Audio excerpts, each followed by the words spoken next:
You know, I know what you're thinking. Everybody's trying to unwrap this in their head. What is it exactly we have? Well, we're all in the same boat. We're trying to put this together.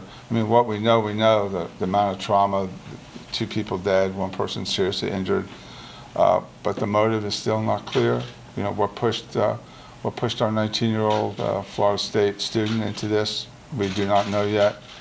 The deputy, when she arrived, observed our offender on top of the victim, our male victim, who was laying on the driveway leading into the garage. Taser. When she got there, she realized that the offender was actually biting the victim in the face and causing what turned out to be some substantial trauma to his face from bite marks.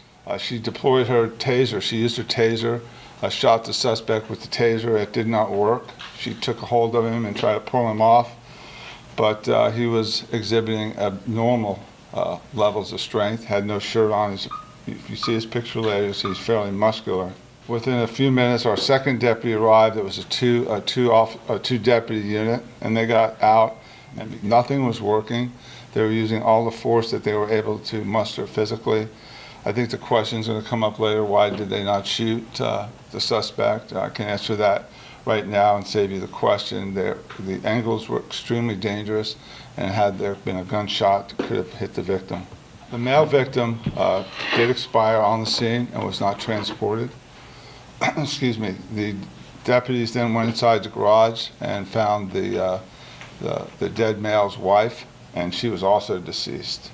It was apparent that both victims were attacked in the garage. If you've gone by the house, you'll see it's a three-bedroom, 2-bath stucco house right there on Kokomo. The neighbors say that both victims were known to sit in the garage with the door open. It does appear from the scene that that's exactly what happened. As the investigators worked through the night, it was very obvious that there was an enormous amount of violence inside that garage. And the suspect lived with his mother a few miles away. His father lived in the immediate neighborhood. From every indication, there is no connection between the victims and the suspect. The suspect is currently in a Palm Beach County hospital under sedation, inexplicably as it sounds, like a completely unprovoked and random attack on 2 people that were sitting in their open garage. I know the question is going to be drugs, what kind of drugs.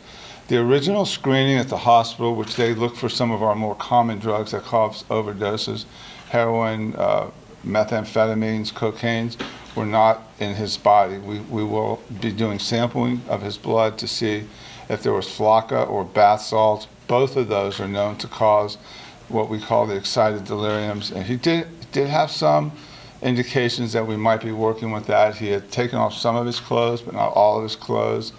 We know in our business that people on flocka or bath salts will do this type of behavior where they attack their victim and they do the biting and actually just remove pieces of flesh in the bites. He was, once he got to the hospital, he was making animal-like sounds and was somewhat incoherent.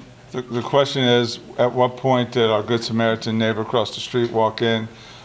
We don't know exactly what he saw, and he's not been able to give us a real statement yet, but he did see the assault. He did try to intervene. He did the best he could. The suspect in this case apparently was abnormally strong, so getting that excited delirium type increased adrenaline strength. He looked to me, I saw a picture of him with in shorts fishing. He looked fairly muscular. Somebody not feeling pain, not responding to a dog biting, not responding to repeated stuns from a taser, taking three, 4 deputies and an officer and a dog to get him off. That's somebody with a lot more strength than you would normally encounter. And obviously our neighbor witness was completely outmanned and outgunned in that.